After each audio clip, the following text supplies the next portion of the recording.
룻기 1장. 사사시대에 그 땅에 기근이 든 일이 있었다. 그때 유다 베들레헴 태생의 한 남자가 모압 지방으로 가서 임시로 살려고 아내와 두 아들을 데리고 길을 떠났다. 그 남자의 이름은 엘리멜렉이고 아내의 이름은 나오미이며 두 아들의 이름은 말론과 기럐이다. 그들은 유다 베들레헴 태생으로서 에브랏 가문 사람인데 모압 지방으로 건너가 거기에서 살았다. 그러다가 나오미의 남편 엘리멜렉이 죽고 나오미와 두 아들만 남았다. 두 아들은 다 모압 여자를 아내로 맞이하였는데 한 여자의 이름은 룻이고 또 한 여자의 이름은 오르바였다. 그들은 거기서 10년쯤 살았다. 그러다가 아들 말론과 기럐이 죽으니 나오미는 남편에 이어 두 아들마저 잃고 홀로 남았다. 모압 지방에서 사는 동안에 나오미는 주님께서 백성을 돌보셔서 고향에 풍년이 들게 하셨다는 말을 듣고 두 며느리와 함께 모압 지방을 떠날 채비를 차렸다. 나오미가 살던 곳을 떠날 때 두 며느리도 함께 떠났다. 그들은 유다 땅으로 돌아가려고 길을 나섰다. 길을 가다가 나오미가 두 며느리에게 말하였다. 너희는 제각기 친정으로 돌아가거라. 너희가 죽은 너희의 남편들과 나를 한결같이 사랑하여 주었으니 주님께서도 너희에게 그렇게 해주시기를 빈다. 너희가 각각 새 남편을 만나 행복한 가정을 이루도록 주님께서 돌보아 주시기를 바란다. 나오미가 작별하려고 그들에게 입을 맞추니 며느리들이 큰 소리로 울면서 말하였다. 아닙니다. 우리도 어머님과 함께 어머님의 결례에게로 돌아가겠습니다. 그러나 나오미는 말렸다. 돌아가다오 내 딸들아. 어찌하여 나와 함께 가려고 하느냐. 아직 내 뱃속에 아들들이 들어있어서 그것들이 너희 남편이라도 될 수 있다는 말이냐. 돌아가다오 내 딸들아. 제발 돌아가거라. 재혼을 하기에는 내가 너무 늙었다. 설령 나에게 어떤 희망이 있다거나 오늘 밤 내가 남편을 맞아들여 아들들을 낳게 된다거나 하더라도 너희가 그것들이 클 때까지 기다릴 셈이냐. 그때까지 재혼도 하지 않고 홀로들 지내겠다는 말이냐. 아서라 내 딸들아. 너희들 처지를 생각하니 내 마음이 너무나 괴롭구나. 주님께서 손으로 나를 치신 것이 분명하다. 그들은 다시 한번 큰 소리로 울었다. 마침내 오르바는 시어머니에게 입맞추면서 작별 인사를 드리고 떠났다. 그러나 룻은 오히려 시어머니 곁에 더 달라붙었다. 그러자 나오미가 다시 타일렀다. 보아라, 내 동서는 저의 결례와 신에게로 돌아갔다. 너도 내 동서의 뒤를 따라 돌아가거라. 그러자 룻이 대답하였다. 나더러 어머님 곁을 떠나라거나 어머님을 뒤따르지 말고 돌아가라고는 강요하지 마십시오. 어머님이 가시는 곳에 나도 가고 어머님이 머무르시는 곳에 나도 머무르겠습니다. 어머님의 결례가 내 결례이고 어머님의 하나님이 내 하나님입니다. 어머님이 숨을 거두시는 곳에서 나도 죽고 그곳에 나도 묻히겠습니다. 죽음이 어머님과 나를 떼어놓기 전에 내가 어머님을 떠난다면 주님께서 나에게 벌을 내리시고 또 더 내리신다 하여도 달게 받겠습니다. 나오미는 룻이 자기와 함께 가기로 굳게 마음먹은 것을 보고 더 이상 말리지 않았다. 그 두 사람은 길을 떠나서 베들레헴에 이르렀다. 그들이 베들레헴에 이르니 온 마을이 떠들썩하였다. 아낙네들이 이게 정말 나오미인가 하고 말하였다. 나오미가 그들에게 대답하였다. 나를 나오미라고 부르지들 마십시오. 전능하신 분께서 나를 몹시도 괴롭게 하셨으니 이제는 나를 마라라고 부르십시오. 나는 가득 찬 채로 이곳을 떠났습니다. 그러나 주님께서는 나를 텅 비어서 돌아오게 하셨습니다. 주님께서 나를 치시고 전능하신 분께서 나를 불행하게 하셨는데 이제 나를 나오미라고 부를 까닭이 어디에 있겠습니까? 이렇게 하여 나오미는 모압 여인인 며느리 룻과 함께 모압 지방에서 돌아왔다. 그들이 베들레헴에 이르렀을 때는 보리를 거두기 시작할 무렵이었다.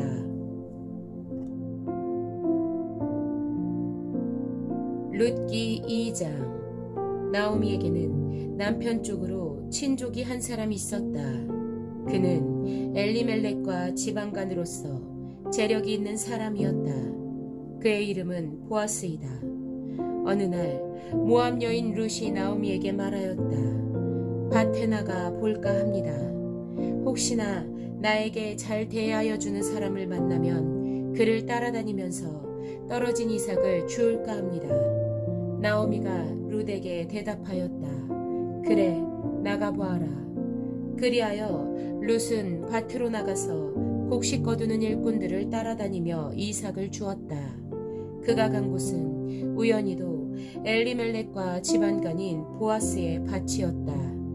그때 마침 보아스가 베들레헴 성읍에서 왔다. 그는 주님께서 자네들과 함께 하시기를 비네 하면서 곡식을 거두고 있는 일꾼들을 격려하였다. 그들도 보아스에게 주님께서 주인 어른께 복을 베푸시기 바랍니다 하고 인사하였다. 보아스가 일꾼들을 감독하는 젊은이에게 물었다. 저 젊은 여인은 네 집 아낙인가?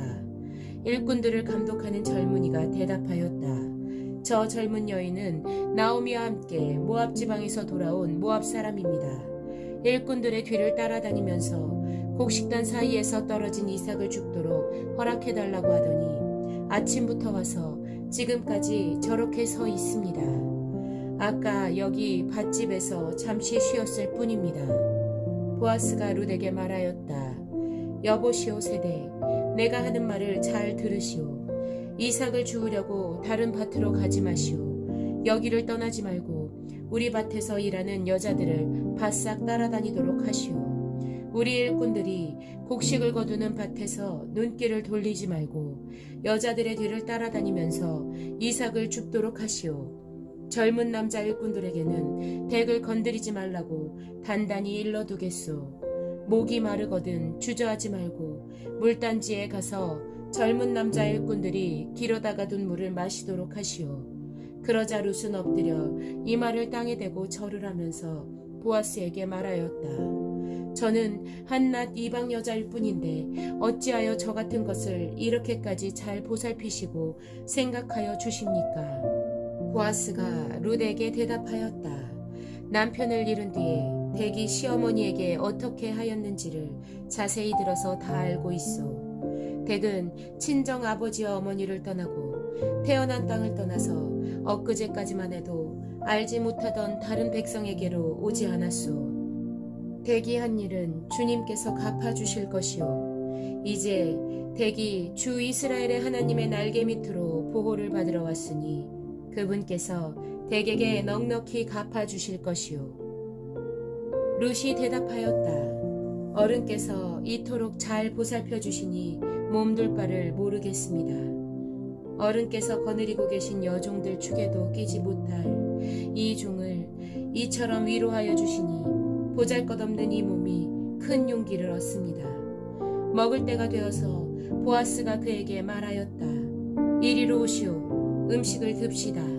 빵 조각을 초에 찍어서 드시오. 룻이 일꾼들 옆에 앉으니 보아스는 그 여인에게 볶은 곡식을 내주었다. 볶은 곡식은 룻이 배불리 먹고도 남았다. 룻이 이삭을 주우러 가려고 일어서자 보아스가 젊은 남자 일꾼들에게 일렀다. 저 여인이 이삭을 주울 때에는 곡식단 사이에서도 줍도록 하게. 자네들은 저 여인을 괴롭히지 말게. 그를 나무라지 말고 오히려 단에서 조금씩 이삭을 뽑아 흘려서 그 여인이 줍도록 해주게. 룻은 저녁 때까지 밭에서 이삭을 주었다. 주운 이삭을 떠니 보리가 한 에바쯤 되었다. 룻은 그것을 가지고 성읍으로 돌아갔다. 룻은 주워온 곡식을 시어머니에게 내보였다. 배불리 먹고 남은 볶은 곡식도 꺼내서 드렸다. 시어머니가 그에게 물었다. 오늘 어디서 이삭을 주었느냐? 어디서 일을 하였느냐? 너를 이처럼 생각하여 준 사람에게 하나님이 복을 베푸시기를 바란다. 그러자 룻은 시어머니에게 자기가 누구네 밭에서 일하였는지를 말하였다.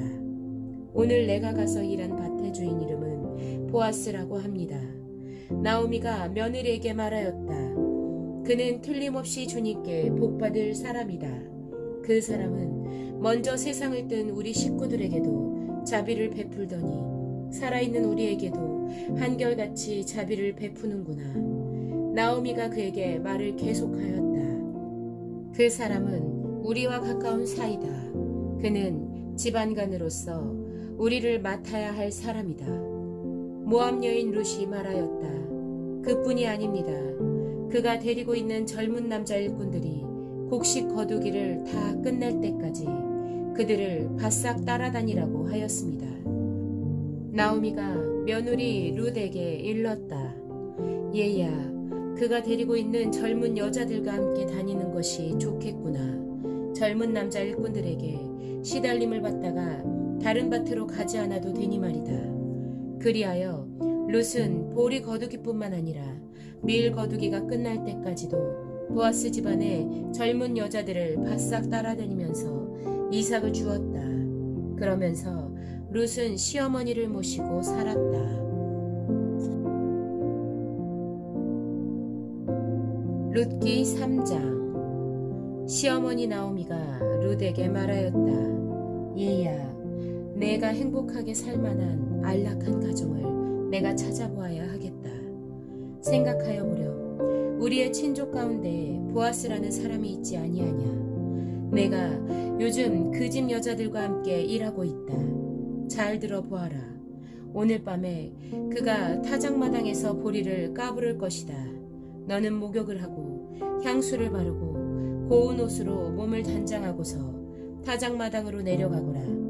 그 사람이 먹고 마시기를 마칠 때까지 너는 그가 눈치채지 못하도록 조심하여야 한다. 그가 잠자리에 들 때 너는 그가 눕는 자리를 잘 보아 두었다가 다가가서 그의 발치를 들치고 누워라. 그러면 그가 너의 할 일을 일러줄 것이다. 룻이 시어머니에게 대답하였다. 어머님께서 일러주신 대로 다 하겠습니다. 그는 타작마당으로 내려가서 시어머니가 시킨 대로 다 하였다. 보아스는 실컷 먹고 마시고 나서 흡족한 마음으로 낫가리 곁으로 가서 누웠다. 룻이 살그머니 다가가서 보아스의 발치를 들치고 누웠다. 한밤중이 되었을 때 보아스는 으시시 떨면서 돌아 눕다가 웬 여인이 자기 발치개에 누워있는 것을 보고 깜짝 놀라면서 누구요? 하고 물었다. 룻이 대답하였다. 어른의 종 룻입니다. 어른의 품에 이 종을 안아주십시오. 어른이야말로 집안 어른으로서 저를 맡아야 할 분이십니다. 보아스가 룻에게 말하였다.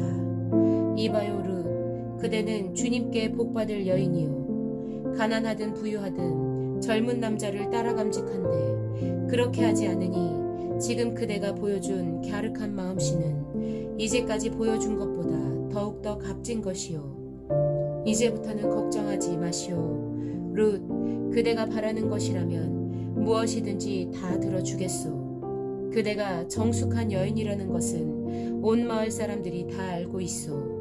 내가 지방간으로서 그대를 맡아야 할 책임이 있다는 것은 틀림없소. 하지만 그대를 맡아야 할 사람으로 나보다 더 가까운 친족이 한 사람 있소.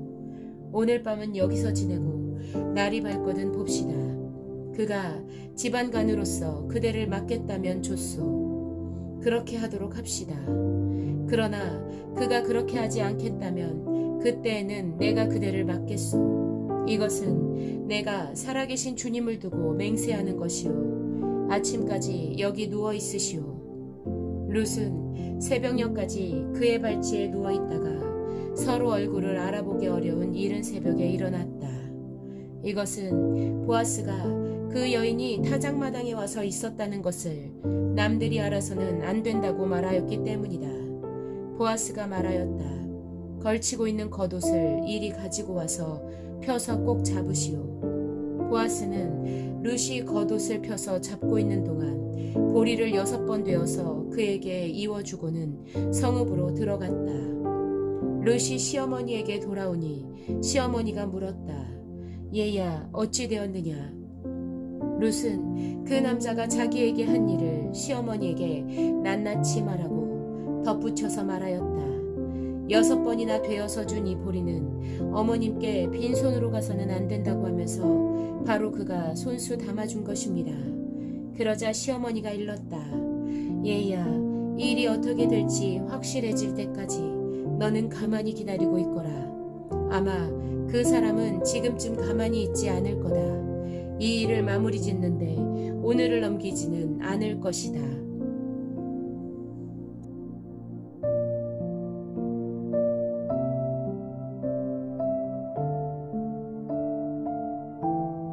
룻기 4장. 보아스가 성문이 회관으로 올라가서 앉아있는데 그가 말하던 지방간으로서 책임을 져야 할 바로 그 사람이 마침 지나가고 있었다. 보아스가 그에게 여보시오, 이리로 좀 올라와서 앉으시오 하고 말하였다. 그러자 그가 올라와서 앉았다. 보아스는 성읍 원로 10사람을 청하여 그 자리에 함께 앉도록 하였다. 그 사람들이 모두 자리에 와서 앉자 보아스가 지방간으로서 책임을 져야 할 사람에게 말하였다. 모압 지방에서 돌아온 나오미가 우리의 친족 엘리멜렉이 가지고 있는 밭을 팔려고 내놓았소. 나는 이 사실을 분명히 알려드리오. 여기 앉아 계시는 분들과 우리 마을 어른들께서 보시는 앞에서 나는 당신이 그 밭을 사라고 말씀드리오. 당신이 지방간으로서의 책임을 지겠다면 그렇게 하시오. 그러나 지방간으로서의 책임을 지지 않겠다면 그렇게 하지 않겠다고 분명히 말하여 주시오. 당신이 지방간으로서의 책임이 있는 첫째 사람이오. 나는 그 다음이오. 그러자 그가 대답하였다. 내가 지방간으로서의 책임을 지겠소. 보아스가 다시 말하였다. 그렇다면 나오미의 손에서 그 밭을 사는 날로 고인의 아내인 모압 여인 룻도 아내로 맞아들여야 하오. 그렇게 하여야만 그가 물려받은 그 유산이 고인의 이름으로 남게 될 것이오. 그러자 집안간으로서의 책임이 있는 그 사람이 말하였다. 그런 조건이라면 나는 집안간으로서의 책임을 질 수 없소. 잘못하다가는 내 재산만 축나겠소. 나는 그 책임을 질 수 없으니 당신이 내가 져야 할 집안간으로서의 책임을 지시오. 옛적에 이스라엘에는 유산매매나 물물교환과 같은 일을 법적으로 분명히 할 때에는 한쪽 사람이 다른 한쪽 사람에게 자기의 신을 벗어서 주는 관습이 있었다. 이스라엘에서는 이렇게 함으로써 일이 확정된다는 증거를 삼았다. 집안간으로서의 책임이 있는 그 사람이 보아스에게 당신이 사시오 하면서 자기의 신을 벗어 주었다. 그러자 보아스가 원로들과 온 마을 사람들에게 선언하였다. 여러분은 오늘 이 일의 증인입니다. 나는 엘리멜렉이 가지고 있던 모든 것과 기럐과 말론이 가지고 있던 모든 것을 나오미의 손에서 사겠습니다.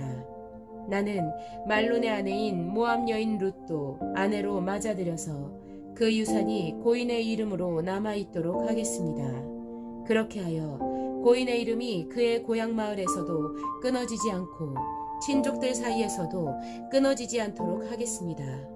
여러분은 오늘 이 일의 증인입니다. 그러자 성문이 회관에 모인 온 마을 사람들과 원로들이 대답하였다. 우리가 증인입니다. 주님께서 그대의 집안으로 들어가는 그 여인을 이스라엘 집안을 일으킨 두 여인 곧 라헬과 레아처럼 되게 해주시기를 빕니다. 에브라 가문에서 그대가 번성하고 또한 베들레헴에서 이름을 떨치기를 빕니다. 주님께서 그 젊은 부인을 통하여 그대에게 자손을 주셔서 그대의 집안이 다말과 유다 사이에서 태어난 아들 베레스의 집안처럼 되게 하시기를 빕니다. 보아스는 룻을 아내로 맞이하였다. 그 여인이 자기 아내가 되자 그는 그 여인과 동침하였다.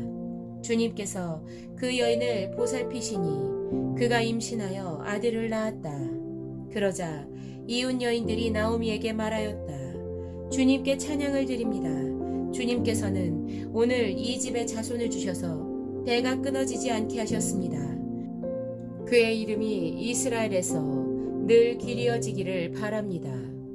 시어머니를 사랑하는 며느리, 아들 7보다도 더 나은 며느리가 아기를 낳아주었으니 그 아기가 그대에게 생기를 되찾아 줄 것이며 늙음하게 그대를 돌보아 줄 것입니다. 나오미가 그 아기를 받아 자기 품에 안고 어머니 노릇을 하였다. 이웃 여인들이 그 아기에게 이름을 지어주면서 나오미가 아들을 보았다 하고 환호하였다. 그들은 그 아기의 이름을 오벳이라고 하였다. 그가 바로 이새의 아버지요 다윗의 할아버지이다. 다음은 베레스의 계보이다. 베레스는 헤스론을 낳고 헤스론은 람을 낳고 람은 암미나답을 낳고 암미나답은 나손을 낳고 나손은 살몬을 낳고 살몬은 보아스를 낳고 보아스는 오벳을 낳고 오벳은 이새를 낳고 이새는 다윗을 낳았다.